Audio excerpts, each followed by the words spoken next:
कोणीतरी एक भट मठपती बोंबलला की अशोक खरात हा आंबेडकर ज्या जातीतून येतात त्या महार जातीचा आहे.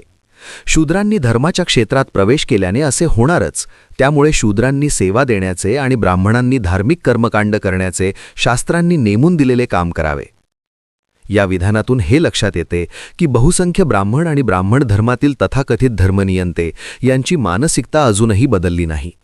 अजूनही या देशातील संविधान बदलून मनुस्मृतीकृत पेशवाई या देशात आणण्याचे त्यांचे सुप्त स्वप्न ते बघत आहेत आणि वेळ येईल तसे बोलूनही दाखवत आहेत. वस्तुतः भोंदू अशोक खरात हा पूर्वाश्रमीच्या महार जातीचा नसून मराठा जातीचा आहे आणि त्याच्या लैंगिक शोषणाच्या बळी ठरलेल्या महिलाही बहुतांश मराठा ओबीसीच आहेत. कारण मराठे आणि ओबीसी हे ब्राह्मणवादाच्या जास्त आहारी गेलेले आहेत, हेच आजचे सामाजिक वास्तव आहे. या तथाकथित उच्च जातीय स्त्रिया एखाद्या पूर्वाश्रमीच्या महार बाबाच्या पाया पडणे जिथे शक्य नाही, तिथे त्याच्यासोबत अशोक खरात सारखे लैंगिक चाळे करतील काय याचा विचार केला पाहिजे.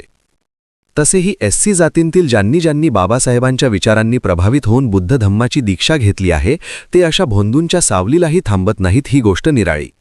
पण ज्यांना फुले आंबेडकरी विचारच माहीत नाही अथवा माहीत करून घ्यायचा नाही, असे ब्राह्मण्यग्रस्त जीव मात्र एकीकडे अशा भोंदूंचे पाय धुताना आणि त्याच्यासाठी स्वतःच्या साड्या खोलताना दिसत आहेत आणि दुसरीकडे त्यांना सन्मान देणाऱ्या बाबासाहेबांचा आणि त्यांच्या विचारांचा द्वेष करताना दिसत आहेत. ब्राह्मण आणि ब्राह्मणी व्यवस्थेला हेच तर हवे आहे. बुद्ध, बाबासाहेब आणि बौद्ध यांच्या द्वेषावरच ब्राह्मणी व्यवस्था उभी आहे, हेच अशोक खरातला महार ठरवणाऱ्यांच्या विधानातून पुन्हा एकदा सिद्ध होत आहे. अर्थात ब्राह्मण आणि ब्राह्मणवादी हे आपल्यासाठी सारखेच आहेत, हे परिवर्तनवादी आंबेडकरवाद्यांनी ध्यानात घ्यावे. मराठा बहुजन समाजातील जातीन भांडणे लावून आपले चांगलं भलं करण्याची भटांची ही जुनीच खेळी आहे, हे मराठा व नवबौद्धांनी लक्षात घ्यावे, ही विनंती. आपला आणि आपल्या देशाचा खरा शत्रू कोण हे ओळखा आणि त्या विरोधात एकत्र या, एवढेच आवाहन या निमित्ताने करतो.